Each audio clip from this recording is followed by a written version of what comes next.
Hey, Mark here with your playlist video for March 2019. This is where I give some brief thoughts and mini reviews of the games I've been playing in the last 30 odd days. Starting with this.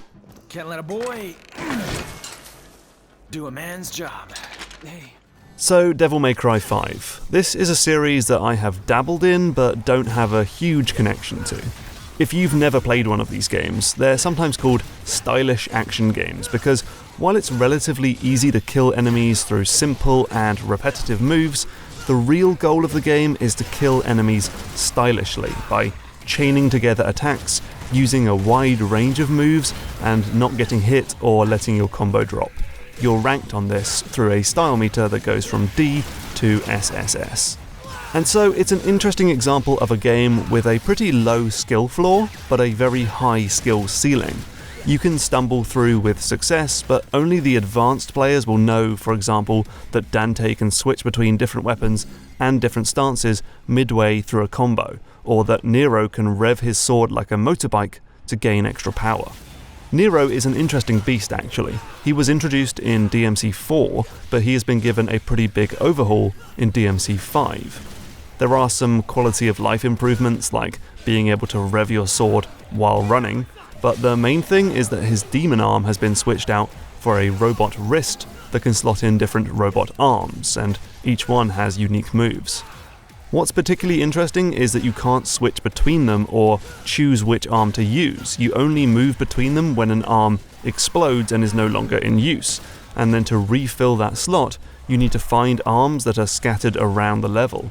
It's quite weird and hard to get used to, but it's a neat way to really differentiate him from Dante. But the new character, V, is even more unique. He doesn't attack directly, you just get a parrot and a panther and sometimes a big rock golem from LEGO Rock Raiders to do the fighting for you. I'm not a big fan of this guy. I find his combat quite button mashy and it's hard to juggle all three or all four things at once, though I'm sure advanced players have figured him out. Anyway, I've mostly enjoyed this game so far, but a lot of it is lost on me as I don't know the storyline for this series, and I often just want to get on with fighting enemies, but the level design is pretty weak, and you spend a lot of times kind of fumbling around between encounters, kind of getting a bit lost. Just give me loads of enemies to fight. That is what this game is all about and does best, so just focus more on that, Capcom. Like this next game. Fury. I bounced off this game initially due to the high difficulty, but DMC 5 put me on an action game kick and I decided to give it another go, and I'm glad I did. It's really, really fun. Other than these weird, slow, walky bits, this game is just a string of rock-hard boss encounters, one after the other. They switch between bullet hell shooter and DMC-style action game battles, though some bosses are more about the former and others focus more on the latter. The action game segments are super stripped down, right? There's no score system, in the main game at least. There's no complex combos or different weapon sets. You just attack, dodge, and block. But each move is versatile. The attack and dodge can be charged up, and the block becomes a parry if you time it right. But even though it's simple, the game is still tense and really involved. You'll watch the screen with unblinking eyes, waiting for the enemy to attack so you can dodge out the way and then slash them in the back. Or guide your hero through a sea of coloured bullets, And it's hard, but it's not punishingly so. Bosses come in phases and you get multiple chances to try each phase, and ultimately, the more you play the boss, the more you learn about its moves and how to beat it. It's as much about memory and knowledge as reaction and movement. I just really dig it, but right now I am stuck on this samurai boss. I gotta work on my parry timing, I guess. Oh boy, oh man, Baba Is You is so good.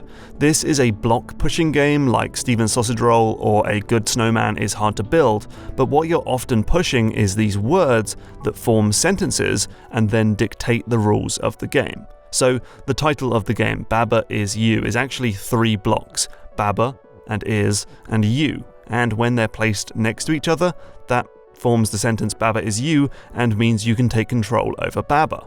But if you shunt the word rock in place of Baba, it becomes Rock Is You, and now you have control over any rocks in the level.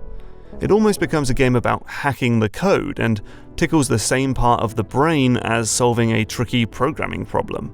The game teaches its rules really nicely, step by step, and it has some of that good stuff I talked about in my puzzle episode about tricking the player into one solution that they realise is wrong before making them figure out that they need to take a lateral logic step and do something completely different. There's not much more to say about this one, you just gotta go get it if you like puzzles, and I'd also recommend you play it with a friend. I've been playing through this game with my girlfriend, and we both solve puzzles that have the other one stumped. You know, it uses different parts of our brain, it's very good.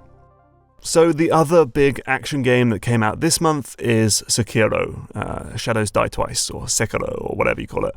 It's from the dudes who made Dark Souls and Bloodborne, and this one is a samurai game about a guy with a wooden hand that can be switched out for different hands that have different powers. He's a lot like Nero from Devil May Cry, actually. And Sekiro definitely has stuff in common with its predecessors, Dark Souls and Bloodborne.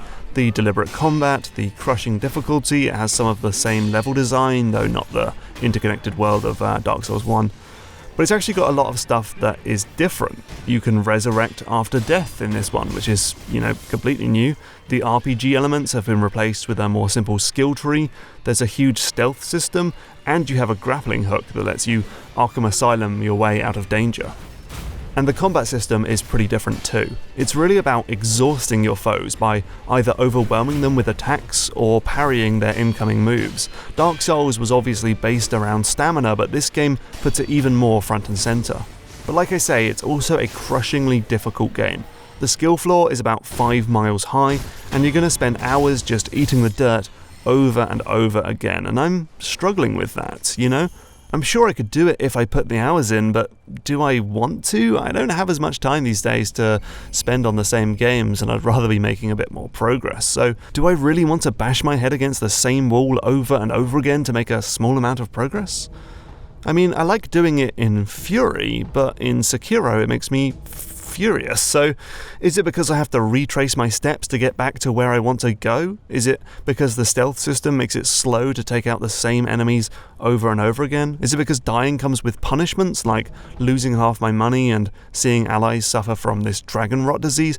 I don't know, something about Sekiro is more annoying than Fury when you die. Whatever the case, I'm just not rushing to get back to this game. As cool as it is, it hasn't really gripped me yet. And finally, a quick shout out to Ape Out. This is a frantic game about being a fugitive gorilla who punches through glass, grabs guards, and then chucks them about. It's got a Hotline Miami attitude, an amazing Saul Bass aesthetic, and a just one more go type of energy. It's also constantly coming up with new ideas, and it uses its stark graphics to make everything eminently readable. I just like it, and I'm going to keep playing it. But for now though, that's your playlist for March 2019. Let me know your thoughts on these games, in the Discord or the comments or whatever, and I'll chat to you soon. I gotta get out of this cupboard. It's so hot in here. Bye.